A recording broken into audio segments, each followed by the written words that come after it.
Today we're going to discuss working with shapes in Adobe Animate. First off, you need a new document. I'm going to open up a new document and just go with the default size.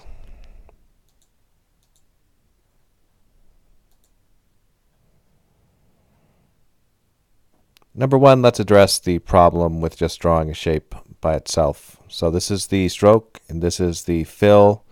You can adjust these before you get started.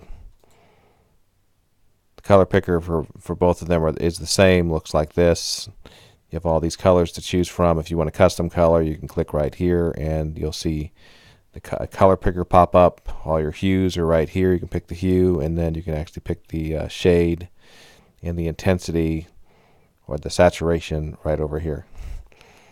So let's say that I wanted this purple. And I'll stick with the black stroke. The stroke can be made thicker or thinner by adjusting it here.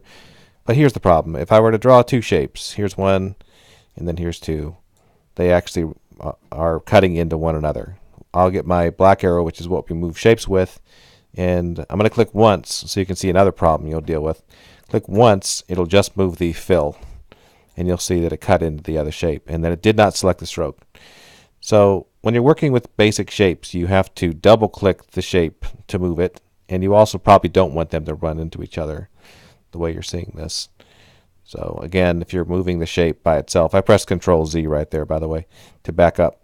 But if you double click the shape, you can move it around just like that. But the problem is you can only have like one shape per layer. This is a layer right here, or else they're going to run into one another. Because if I draw another shape, like I said, it's going to cut into this shape like that. And that can be nice if that's what you want to do, but normally it's not what you want to do. So how do we get around that? Well, one way that I think is the most hillbilly way, but it does work. Not that hillbillies are bad. It's this, to add another layer by clicking the Create New Layer button right down here in the corner, and then you draw a new shape, just like that, and that'll work. These two are on separate layers. I can move them around. Great. But that's not always practical. That's going to lead to a lot of layers. What's another way to do it? Well, another way you could do it is you could double click to select both the stroke and the fill, and you can convert this to a group. Now, I've noticed that the group option is sort of hidden.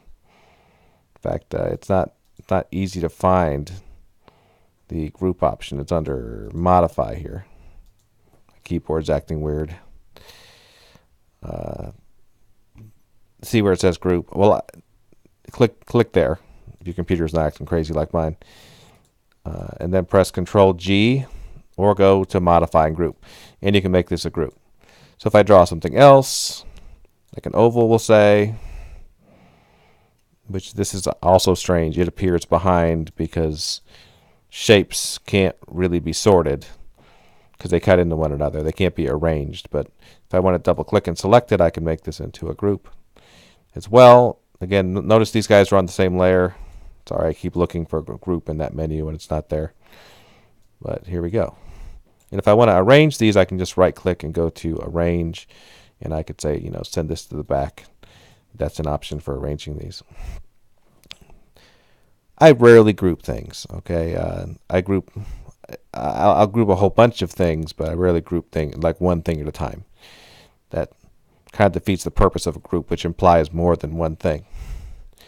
So if you want to get rid of a group, you can press, you can actually go to Modify and Break Apart, or you can press Control B, and that will make this a regular shape again. So breaking things apart is, by the way, when I double clicked right there, you'll notice I went inside of and basically what's called isolation mode in some programs. But you'll see this grayed out and that I'm 2 levels deep right here. So if you double click on an object, a group, you can go inside of it and you can edit inside of that group. Now if you went back out, you can either click in this gray space here, or you can just click right there back on scene 1 to get back out. But I'm going to delete these guys. Again, I could break them apart, but like I did this guy right there, but I'd rather delete him and just draw myself a new shape. This new shape, I'll pick a different color, so I've moved on to a different idea. Another thing I could do to make sure that I can sort my layers is to click on object drawing mode before I ever draw anything. This just turns it into what's called an object rather than a shape. An object is basically a vector shape. If you're familiar with Photoshop, you might recognize these little anchor points in the corners. If you want to modify the anchor points, you could select the white arrow and you could modify the corners.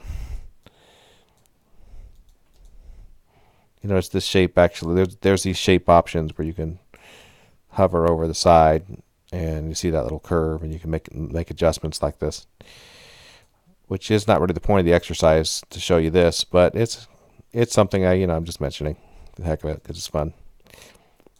But what's great about this is this actually is a drawing object rather than a shape if you look right here. So if I draw another one, they will not cut into each other, and they can exist on the same layer, which is layer 1 right there. So that's nice. Another method, if you wanted these to remain shapes, and there are benefits to shapes, right? Shapes cut into each other, which we learned about already. So maybe you want them to cut into each other the way they did originally. I rarely need that, but maybe you do for some reason or another. You could do this. You could I just selected that and pressed the delete key on my keyboard, just so you know. That's one way to delete stuff.